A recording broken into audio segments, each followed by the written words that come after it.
Welcome to News Tonight. My name is Michael Jordan Lukoma with Mohammed Mugalu, our sign language interpreter. Let's have a look at the headlines as we start.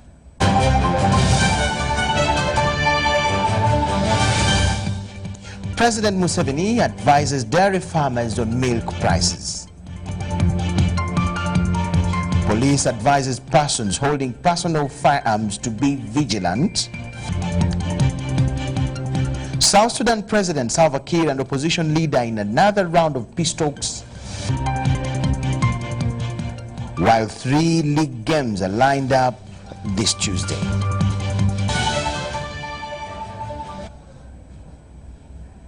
It's News Tonight. A warm welcome once again.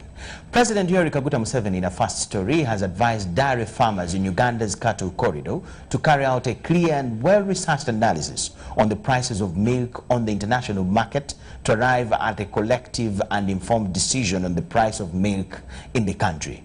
While meeting dairy farmers from the cattle corridor at his country home in Rakitura, Kiruhura district, the president observed that failure to make research and take informed decisions about the source of market for milk will make farmers and other stakeholders take irrational decisions that will distort the dairy sector in the country. The dairy sector in the country has been facing challenges pertaining to the fluctuation of milk prices to as low as 300 shillings per litre, a situation that has greatly angered farmers. The president, who attributed the fall in agricultural produce to the forces of demand and supply on the international market, told the dairy farmers meeting that as the domestic consumption market is small, producers must churn out quality products in order to target the international market, which we must access with quality products. He informed the meeting that as Uganda looks at accessing international markets, the people of East African and Africa in general should work on the integration of the East African and African markets in order to create an integrated and formidable market for our produce.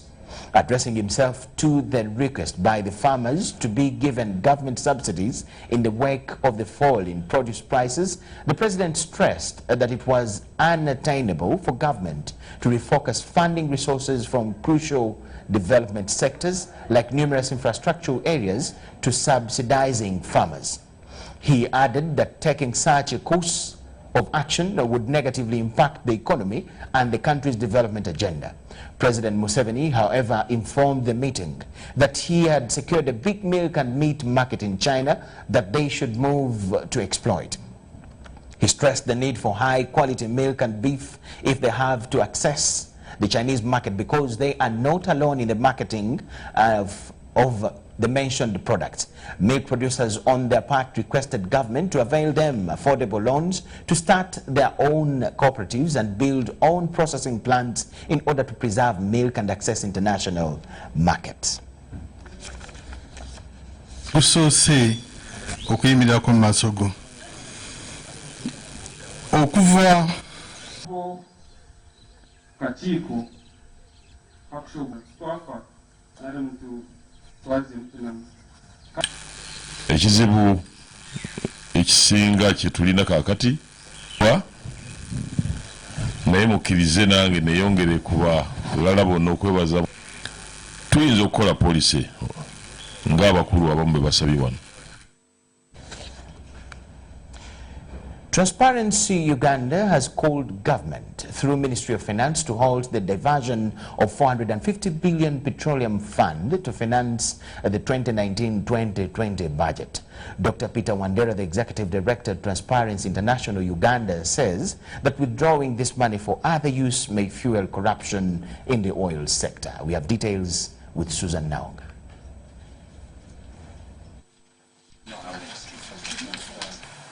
The planned withdrawal of 450 billion petroleum fund to facilitate the 2019-2020 budget deficit has caused mixed reactions. Although the 450 billion petroleum fund is intended to cater for the shortfall of the 143 billion of the 2019-2020 budget, according to Transparency Uganda, this is most likely to fuel corruption in the petroleum sector. The Executive Director of Transparency International says this plan is setting up bad accountability precedents that may be hard to tame. If corruption infiltrates into the oil sector, it will make it impossible for Uganda to exploit its oil and guarantee the conservation of critical biodiversity and uphold citizens' livelihood rights. Then obviously the same government is stabbing itself in the back, especially when it says that it has zero tolerance to corruption. Without this authority in place, without the authority starting to operate, the oil mines are obviously, the oil mines will not be an exception to all other mines that are being stolen in the country. So let government walk the talk. And according to Sise Kagaba of Anti-Corruption Coalition, diversion of such funds should be done under the law. Kagaba recommends putting in place functioning financial structures to manage such appropriation. And are calling on government to halt the plans for the withdrawal of the 450 billion from the petroleum fund until the Investment Advisory Committee is fully functional as per the Public Finance Management Act. In addition, we're also calling on the Minister of Finance to urgently formulate policy guidelines in accordance with Section 55 of the Public Finance Management Act. These guidelines will ensure that the money is withdrawn from the petroleum fund now or in future will be used for infrastructure development. And it should be noted that in 2015, the Petroleum Fund was established by the Public Finance Management Act and overseen by the Bank of Uganda. The Oil and Gas Revenue Management Policy prohibits spending above the budget appropriation or even diverting the use of oil revenues. Susan Naong and Kenneth Tanaba reporting for UBC TV. Katwe fishing communities in Queen Elizabeth National Park are counting incidences of crocodile attacks on community members. The chairman LC1 Katwe Kiganda Mwaru Cell in Katwe Kabatoro Town Council Kachanchu Joseph says that over 10 people have been killed by crocodiles around the area. Crocodile attacks have become common among Katwe fishing community in Queen Elizabeth National Park. The chairman LC1 Katwe Chiganda Mwaru Cell in Kabatoro Town Council Kachanchu Joseph says that crocodiles attack community members while fetching water from the lake and fishermen as well. The community water sources provided by Uganda Wildlife Authority are less compared to the population around the fishing village.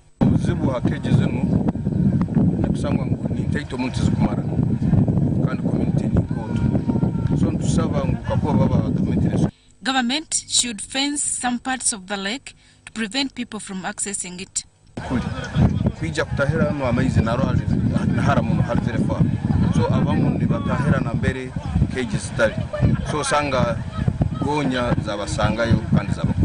Vincent Bagambe, a fisherman who survived a crocodile attack while fetching water, says that Uganda Wildlife Authority has ignored his plea. My relatives are the ones who have helped me in the hospital.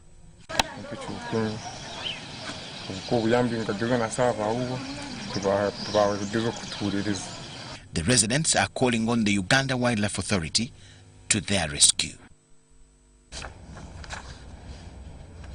Uganda police is currently detaining 9 suspects for masterminding robbery in Tungamo and Webaje respectively. A number of cartridges and rifles were recovered as 2 more are still on the run. Police is also imploring those holding personal firearms to remain vigilant as they have already embarked on investigations on how the 36-year-old Ali Jabba accessed Kampala Independent Hospital with a pistol. Jabba was shot dead by a colleague, Ivan Kahwa reports. Uganda police is investigating circumstances with which the late Ali Jabal accessed Kampala Independent Hospital premises in Ntinda with a firearm. If there are issues of any omissions, any acts of negligence or any complacent behavior in the performance of the security officials, then we have to also ensure that they are brought to book. Jabbar, now the deceased, was gunned down by a Wanzaina Karama as he went to visit his newly born baby at the hospital. This happened on the 19th of October.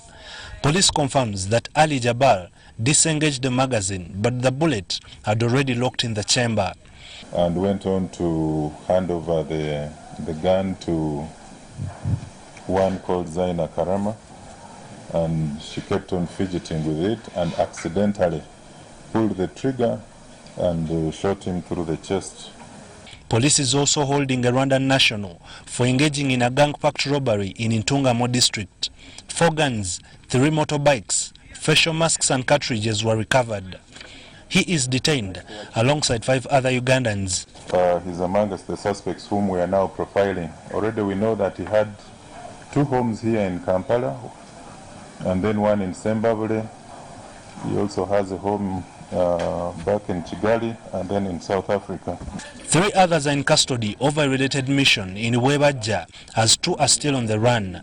Robbed household items were recovered with 2 rifles. Because we were able to disrupt the violent activities that were being committed by the group. In Kazo district, police is vigorously hunting for a one Magara Jonathan, who is believed to have beheaded a 7-year-old toddler under unclear circumstances. So when they left at around 10 in the morning, the victim didn't return to their home. So a search was conducted by the area police and residents, and they went up to Remikoma, which is in Kazo, and they found the headless body of this 7-year-old. Meanwhile, police is still assessing the circumstances with which its men shot a car trekking a VIP convoy along Kira traffic lights. It is common practice that when you have a police lead vehicle which has a right of way, probably guiding a VIP and so on and so forth, you find that there are other motorists who always tend to interfere and take advantage of the convoy. And yet there are very strict protocols as far as movements of convoys are concerned. The Traffic and Road Safety Act does not define VIP. Article 123, Section 5 of the Act categorizes authorized emergency vehicles as trailer or engineering plant for the purposes of the police, fire brigade, ambulances, the military motor vehicles of the armed forces, such other motor vehicles, trailers or engineering plant as may be designated by the minister in consultation with the chief licensing officer by statutory order. Ivan Kahwa and Sebira Andrew, UBC News.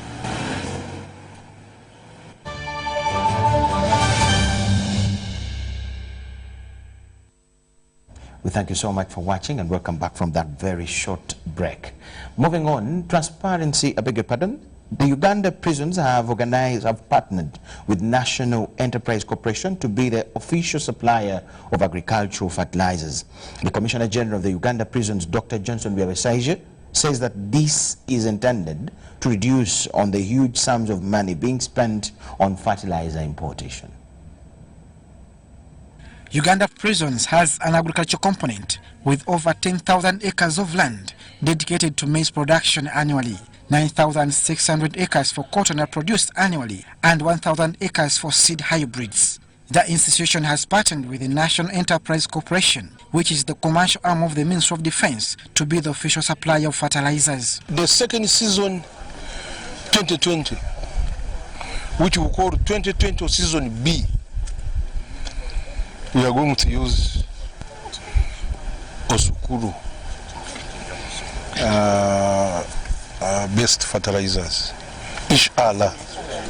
The Commissioner General of Prisons, Dr. Johnson Byabesaije, after touring the production facility in Tororo District at his Sokolo Fertilizer Factory, committed to work with the corporation for the business deal. Of the Uganda prisons, we have about 55,000 acres of arable land. So we are going to be major players in this country, and therefore we are going to use this fertilizer, which fantastically is organic and inorganic. The force is importing over 90% of the agricultural supplements, and Biabashaija is optimistic that this might reduce the cost of production. So we are using 3 billion to import the fertilizers currently. If 3 billion is here, oh, is that a small saving? Who of you is 3 billion is a budget of some of these MDAs? Annual budget. Engineer Simon Telwani, General Manager, National Enterprise Corporation Agro, says the target is to reach all farmers, especially government institutions, for quality output due to diversity in the production. A fertilizer that has an organic component that can replenish the organic component in the soil, but also has an inorganic component that can accelerate growth.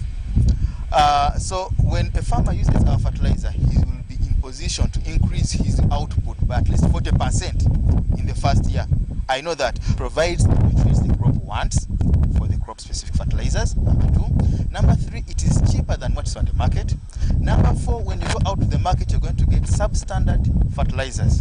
The National Enterprise Corporation is utilized for the progress of social, economic transformation and the development of the defense forces, veterans, and civil society. Abdul Nasir Lubama for UBC News.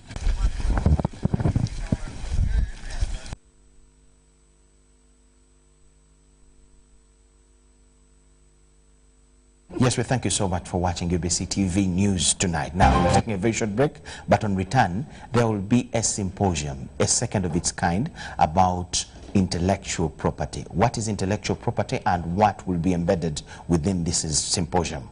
On return, we're going to have a very brief interview about that. Please keep around.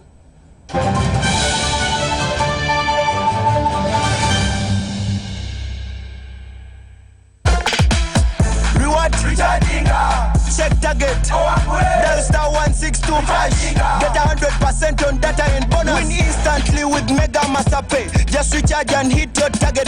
Kati Richawati. Mega Masape from Airtel is back. And everyone, we mean everyone, gets a bonus. All you have to do, check your target, recharge, get 100% bonus on data and minutes. Dial star 162 hash today to know your target. Airtel, the smartphone network. Mommy, you can't touch it. You can't touch it. Daddy, what's wrong? I've had a long day, Angel, and I have a bad headache. Oh, I'll give you something that will make you feel better if you promise to play with us. Headache?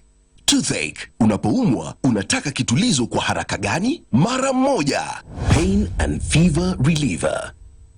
A quality product from Beta Healthcare, contains paracetamol, caffeine and aspirin. Beta Healthcare, caring for all. If symptoms persist, seek medical advice.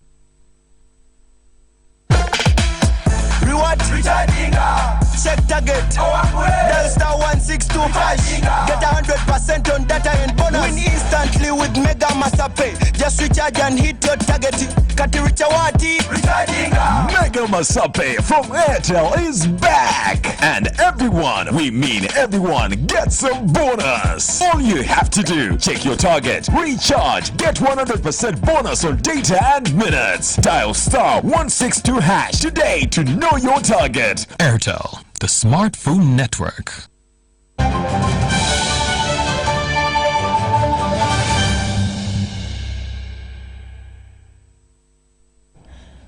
Welcome back from that short break. Now, like I said, as we took the break, there will be a second annual symposium on intellectual property, technology and innovation. With me is Sulaina Matovu, a client relationships manager at KTA Advocates. Yes, good evening, Sulaina. Good evening. Welcome. Thank you very much. Briefly tell us what is intellectual property. The people watching us should know before we move on.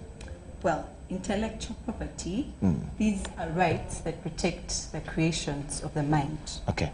Well, in Uganda, Uganda recognizes various number of intellectual property rights. We have trademarks, we have copyrights, we have patents, we have utility models, and industrial designs, and many others. Okay. Yes. So Uganda has the laws and the establishments that recognize. Yes. But what is the status on the ground? What is the status of intellectual property rights, as you have explained? Well, in my view, which I actually think Uganda has taken a great step to create awareness about intellectual property. And this can be seen through the various regulations that we have.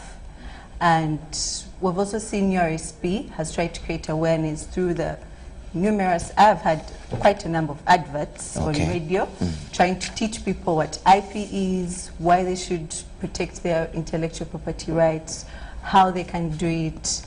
And yeah, so I think, in my view, Uganda, we've really taken a great step to create awareness. And is it just because of the law that you have talked about the law that are in existence? What explains the care that you say Uganda has about the creations of the mind? Well, so many people don't know about this, first of all. Quite a number of people don't know about the relevance of protecting their IP rights. Yeah. So I think the continuous awareness that we have, we're putting forward, that they're trying to teach people. Like, see, for example, musicians. Yeah. A musician will release his song without protecting the copyrights, and then that denies him from the right of enjoying the economic rights that he has out of this creation. But that's a creation of the mind. We have authors, they're taking their books to a bookshop without protecting their IP rights. So if someone comes and is going to copy the song or a beat from your song, how are you going to come and claim that? There's this no is way my they song. can protect anything from piracy and things like that. You have to first protect your copyright. Okay. Register your copyright, and then you'll be protected. Now, there's this second annual symposium on IP rights. Yes. What is the symposium about, and what is its relevance in as far as what you explained is concerned? Well, I'll start with the theme for this year. Our theme this year is innovation and the Internet of Things. So our main relevance for the symposium, well, like I said earlier, we're trying to create awareness about this. Secondly, what we're going to look at mainly at the symposium is the relevance of intellectual property rights in the Internet of Things and the impact it has on innovation and economic development. Internet of Things. Yes. What is that, if you're to break it down a little? Well, the Internet of Things, in a simple term, these are intelligently connected devices that use data to improve and simplify the way of living, our way of life. So where is the symposium, when, and who is invited? Well, where is the symposium? The symposium is on the 24th and 25th of October, which is this Thursday and Friday at Speak Resort Munyonyo. It will start from 8 a.m. to 5 p.m. And who is invited? Well, the general public is invited. We want everyone to come, everyone who has... Because any one of us can wake up with a creation one day, one time. Exactly, all of us. Let the doctors come. We want lawyers, we want innovators, we want students. We want the whole general public to come and learn, because there's so much. We have so many interesting panel discussions. Thank you so much, Sulaina Matovu. You're very welcome. Okay, so to you watching UBC TV, please take it a point to be at the second symposium of the Intellectual Property, Technology and Innovation on the dates that she has mentioned. We thank you so much, Madam. Moving on with the news, South Sudan President Salva Kiir and opposition leader Riek Machar have held another round of peace talks, as we see in this report. This meeting is expected to come up with a way forward on forming a new government in South Sudan by the November 12th deadline. President Salva Kiir's government says the unity government should be formed as scheduled in the agreement. The meeting was to see the way forward, discuss all the other outstanding issues that are connected with the implementation of the agreement. And among them is, of course, the security arrangements. However, opposition leader Riek Machar wants some key parts of the agreement fully implemented before installing a unity government. One contentious issue is the number of states in the country. Riek Machar's group wants 10 administrative units instead of the current 32. The opposition also insists that it wants an overhaul of the security sector before forming a unity government. We should unify and train and redeploy unified forces. And that's why we put it as a condition as SPLMIO to form the government of national unity. You need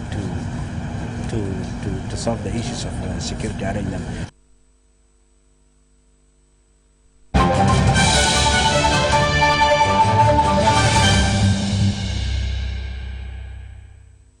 Straight to the world of sport. After Cranes qualifying for the 2020 Chan tournament in Cameroon, players have returned to their respective clubs. 3 league games are lined up this Tuesday. Meanwhile, quarter-final draws and dates of the drum tournament have also been confirmed. Emon Gabo has this. Second edition of the FIFA Drum Tournament returns this November 21st, where provinces will battle for both cash prizes and bragging rights. The draws conducted at FIFA House in Mengo pitted teams into 2 groups to compete at the quarter-final stage.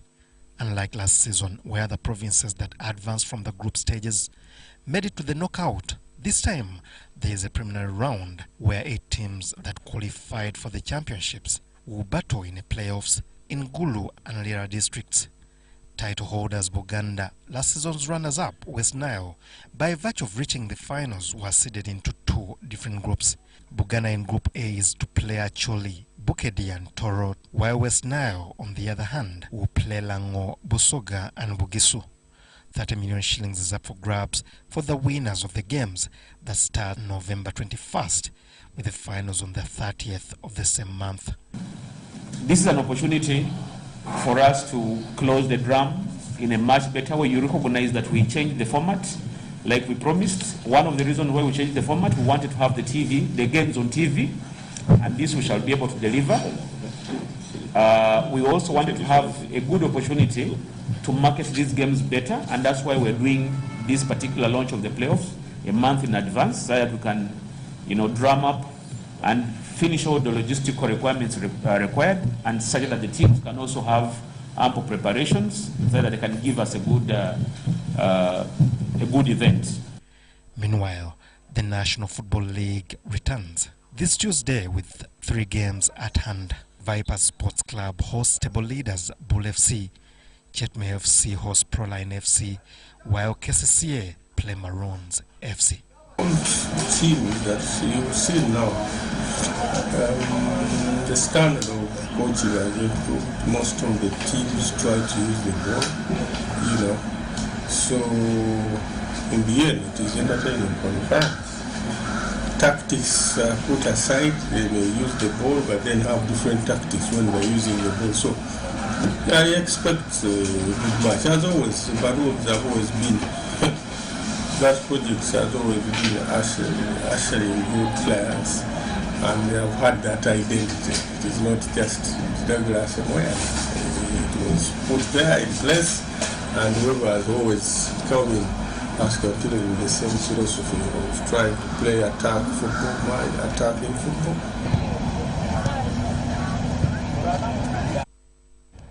Yes, we'll now wind up with a relook at the headlines. Thank you so much for watching. President Yoweri Museveni has advised dairy farmers on milk price. Police has advised persons holding personal firearms to be vigilant. South Sudan President Salva Kiir and opposition leader are in another round of peace talks. While in sports, 3 league games are lined up this Tuesday. We thank you so much for watching. Mohammed Mugalu on the sign language side with myself, Michael Jordan Lukoma. We'll get back to you at 10 p.m. Please just keep it UBC TV as you enjoy the rest of the evening. Bye-bye for now.